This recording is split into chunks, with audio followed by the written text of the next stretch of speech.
Hello बच्चों, let's start with the question. Question says that each question contains statement 1 assertion and statement 2 reason.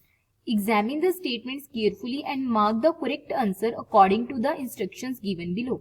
Question क्या कह रहा है हमारे पास यहाँ पे स्टेटमेंट 1 असर्शन है और स्टेटमेंट 2 रीजन है. हमें क्या उनको मार्क करना है correct answer according to instruction. ठीक है, इंस्ट्रक्शंस क्या है? If both statements are true and statement 2 is the correct explanation of statement 1 then option A. If both statements are true and but statement 2 is not the correct explanation of statement 1 then option B. If statement 1 is true and statement 2 is false then option C. If statement 1 is false and statement 2 is true then option D.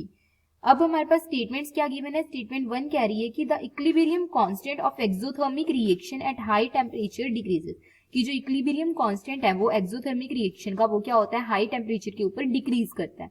ठीक है, अब अगर हम बात करें यहाँ पे तो यहाँ पे स्टेटमेंट 2 कह रही है since ln k2 upon k1 is equal to del h naught upon r 1 upon t1 minus 1 upon t2 and for exothermic reaction del h naught is equal to negative thereby k2 by k1 is less than 1.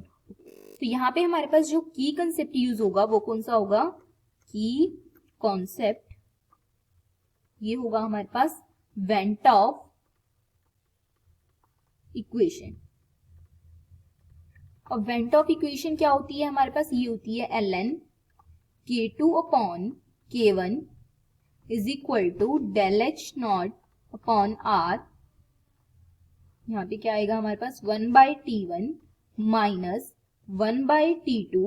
Okay, तो ये होती है हमारे पास went of equation. अब हमारे पास ये क्या है? एक्सोथर्मिक रिएक्शन है. तो एक्सोथर्मिक के रिएक्शन के अंदर हमारे पास क्या होता है कि जो हमारे पास क्या होता है डेल एच होता है वो क्या होता है हमारे पास डेल एच नॉट. ये क्या होता है? नेगेटिव होता है. ठीक है, यहाँ पे हमारे पास हाई टेम्परेचर पे हो रही है ये रिएक्शंस. ठीक है, तो हमारे पास क्या होता है एक्सोथर्मिक के अंदर क्या होता है, जो हमारे पास क्या है T2 है ये क्या है हमारे पास यहाँ पे ग्रेटर देन T1 है. तो यहाँ से हमारे पास क्या आ जाएगी, जो ये टर्म आएगी ये क्या आएगी हमारे पास पॉजिटिव और ये हमारे पास क्या है ये हो जाएगा डेल एच नेगेटिव है. तो हमारे पास क्या आ जाएगा यहाँ से ln k2 बाय k1 क्या आ जाएगा हमारे पास, ये आ जाएगा नेगेटिव. ओके, हमारे पास क्या है यहाँ पे जो ln k2 अपॉन k1 है ये क्या है हमारे पास लेस देन 0 है.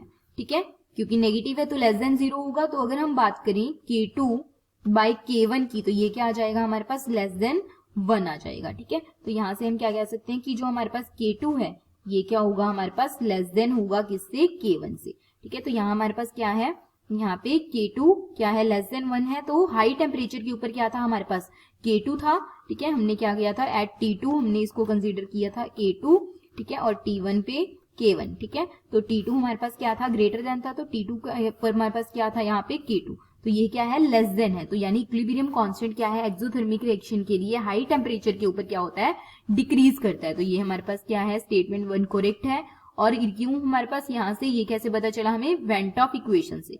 ठीक है, तो ये भी हमारे पास क्या है क्यों since ln k2 upon k1 del H naught upon r 1 by t1 minus 1 by t2 and for exothermic reaction के लिए डेल एच नेगेटिव होता है और k2 बाई k1 क्या होता है लेस देन 1 होता है. इसलिए हमारे पास क्या होता है हाई टेम्परेचर के ऊपर इक्विलिब्रियम कांस्टेंट डिक्रीज करता है. ठीक है, तो हमारे पास क्या होगा यहाँ पे क्या है जो स्टेटमेंट 1 है वो भी हमारे पास क्या है करेक्ट है और जो हमारे पास स्टेटमेंट 2 है वो भी हमारे पास क्या है यहाँ पे करेक्ट है. ओके, और जो स्टेटमेंट 2 है वो करेक्ट एक्सप्लेनेशन है स्टेटमेंट 1 की. तो इसका क्या आएगा हमारे पास option 1. Okay, hope you understand it well. Thank you.